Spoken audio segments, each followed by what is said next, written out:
উচ্ছ্বাসের সাফল্য এনে সবাইকে চমকে দিয়েছেন দক্ষিণ 24 পরগনার মগরাহাট থানার অন্তর্গত দুই কৃতি সন্তান মোহাম্মদ আহমদুল্লাহ মোল্লা ও রাকেশ লস্কর। যুগদিয়া ও রামনগরের দুই সহপাঠী যুগদিয়া হাই মাদ্রাসা থেকে প্রথম ও দ্বিতীয় স্থান অধিকার করেছেন।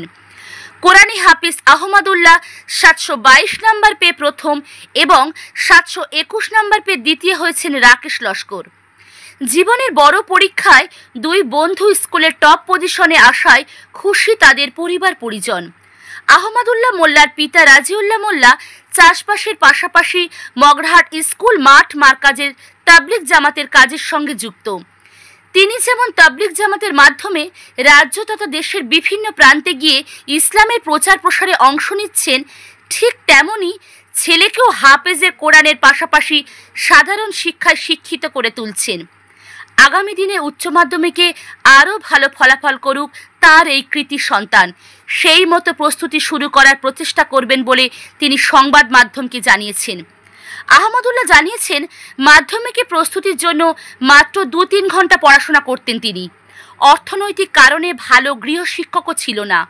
চমকপ্রদ এমন ফলাফলে যুগদিয়া হাই মাদ্রাসার শিক্ষক শিক্ষিকাকে ধন্যবাদ জানায় মেধাবী এই ছাত্র।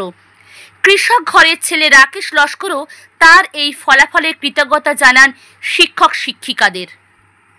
নাম এবং কি রেজাল্ট হলো একটু বলো। আসসালামু আলাইকুম, আমার নাম মোহাম্মদ আহমদুল্লাহ মোল্লা। আমি যুগদিয়া হাই মাদ্রাসা থেকে মাধ্যমিক পরীক্ষা দিয়েছি। আমি টোটাল মার্কস পেয়েছি 722,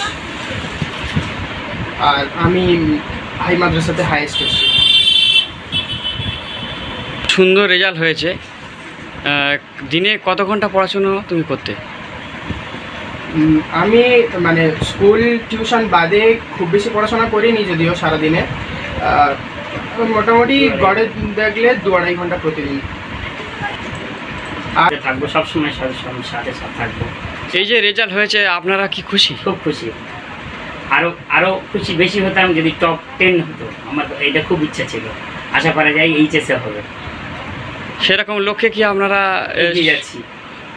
সেরকম গাইড দেবেন কি? আশা করা যায় এবং হ্যাঁ, আপ্রাণ চেষ্টা করব।